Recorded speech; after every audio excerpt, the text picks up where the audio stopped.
Hi friends, good morning. మీ గౌరీ చెప్పే కథలకు స్వాగతం. మరి ఇవాళ విశేషం ఏంటో తెలుసా మీకు? ఇవాళ ప్రపంచ ధరిత్రి దినోత్సవం అన్నమాట. మనల్ని జన్మంతా మోసే నేల తల్లి రుణం ఈ జన్మలో మనం తీర్చుకోలేం. కానీ ఒక చిన్న మొక్క నాటి ఈ తల్లి ఆయుష్ను పెంచి కొంచెమైనా మనం రుణం తీర్చుకోవచ్చరా.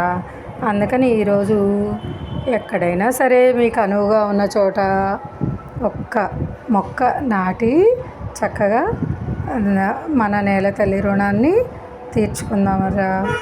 ఓకేనా? అయితే ఇవాళ ఇంకో విశేషం కూడా ఉంది.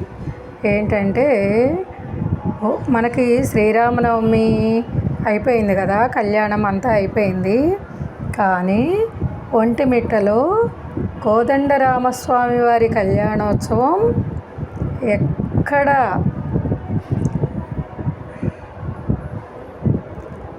దేశంలో లేని విధంగా అయిపోయింది కదా, బాగా జరిగింది నిన్న.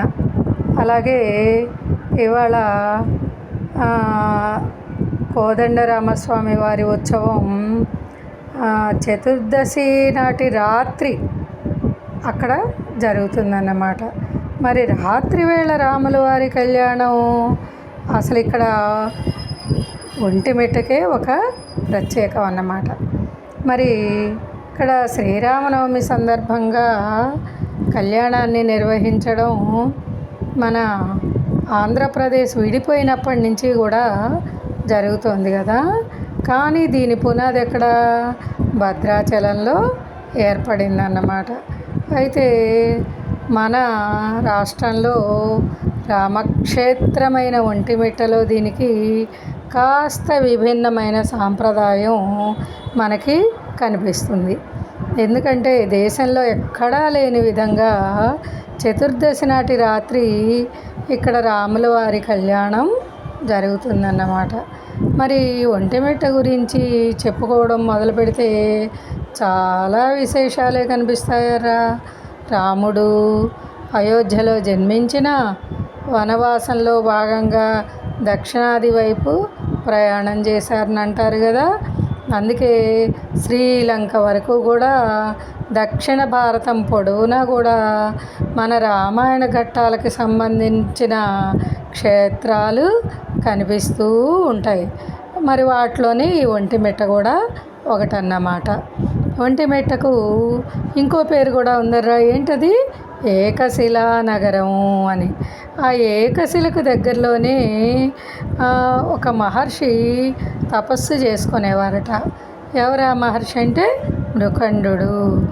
మరి రాముల వారు అరణ్యవాసంలో భాగంగా ఈ పక్కన సంచరిస్తూ కొద్ది రోజులు మృకండునికి రక్షణగా ఉన్నారని మనకి ఆ స్థల పురాణం వలన తెలుస్తుంది.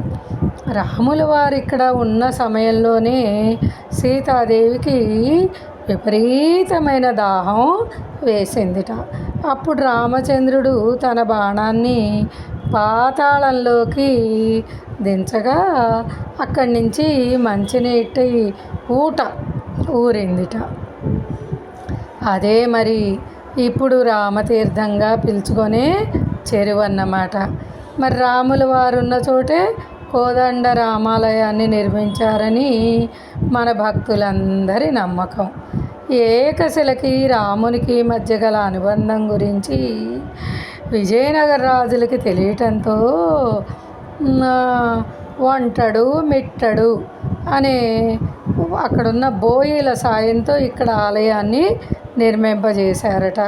అందుకే ఆ ఇద్దరి పేరు కలుపుకొని ఈ ఆలయానికి ఒంటిమిట్ట రామాలయం అనే పేరు వచ్చిందన్నమాట.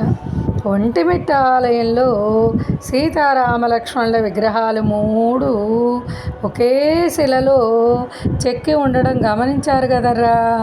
అదే ఇక్కడి విశేషం. మరి ప్రతి రామాలయంలోనూ కనిపించే ఆంజనేయ స్వామి విగ్రహం ఇక్కడ ఉండదు. అదొక విచిత్రం.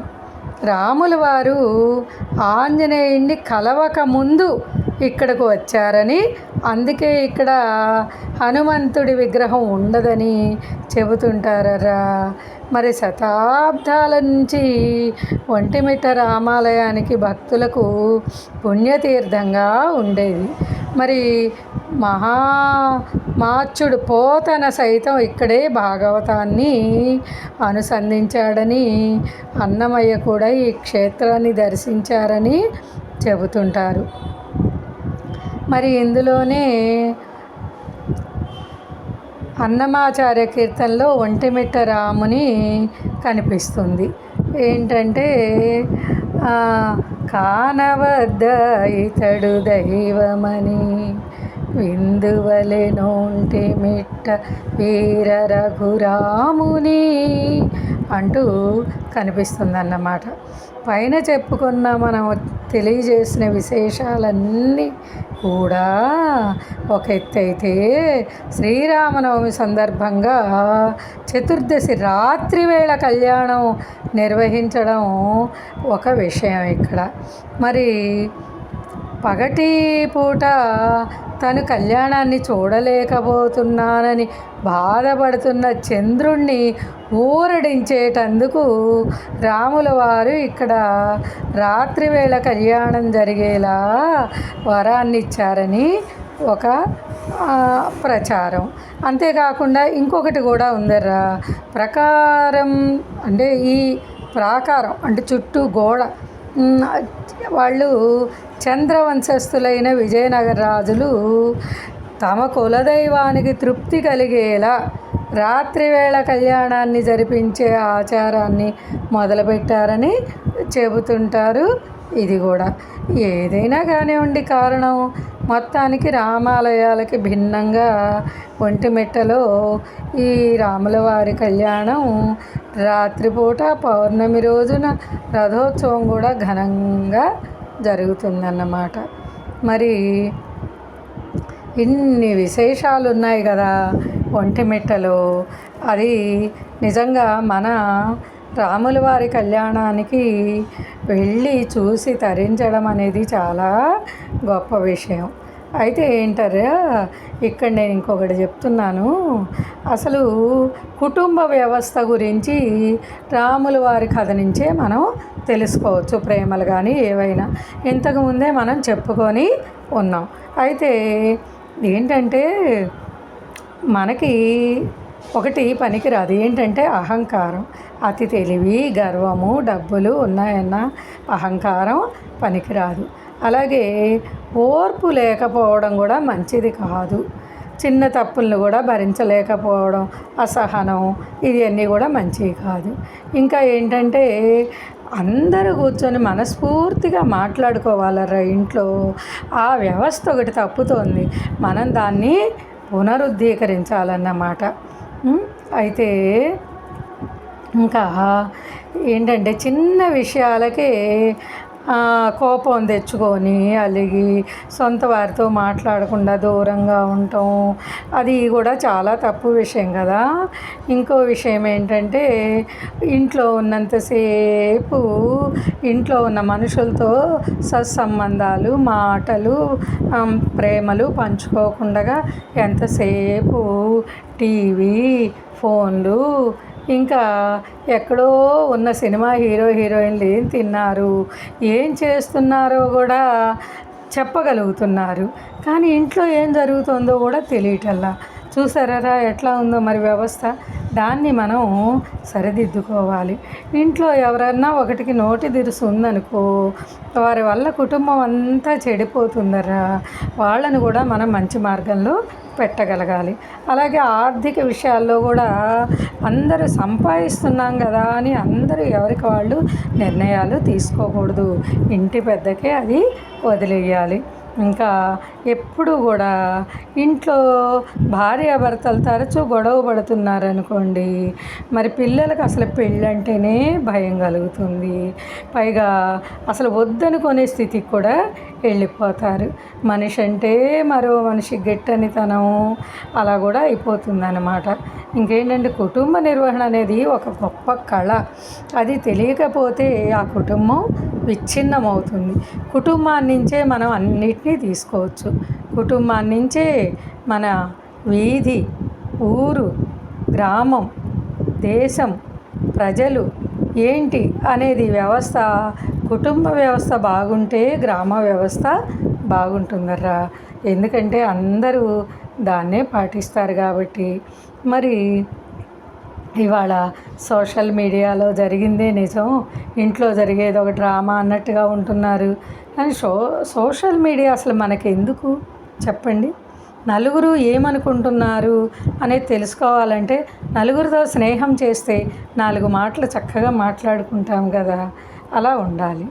అయితే ఇక్కడ ఒక్క విషయాన్ని గట్టిగా చెప్పాలరా, ఎవరైనా మరణిస్తే ఒక్క మెసేజ్ పెట్టి వదిలేస్తున్నారు.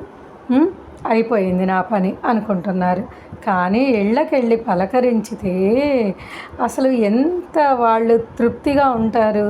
నాకు ఒక మనిషి ఉన్నాడు నాకు తోడు అని ఆనందపడతారు. అలా ఎవరికి వారే అన్నట్లు కాకుండా అందరూ కలిసి ఉండాలి, అందరి ఆనందం మన ఆనందం అవ్వాలి అని శ్రీరాముడు మనకి తన జీవితంలో అన్నీ కూడా తెలియజేశాడరా. అందుకే శ్రీరాముని కథ యుగాలు గడిచినా కూడా మనకి పవిత్రం అవుతుంది కదా. మరి జై శ్రీరామ్. మరి చక్కగా ఇది లైక్ చేయండి, సబ్స్క్రైబ్ చేయండి, షేర్ చేయండి. రేపు మళ్ళీ కలుసుకుందామరా. మీ గౌరీ పూర్ణ. బాయ్.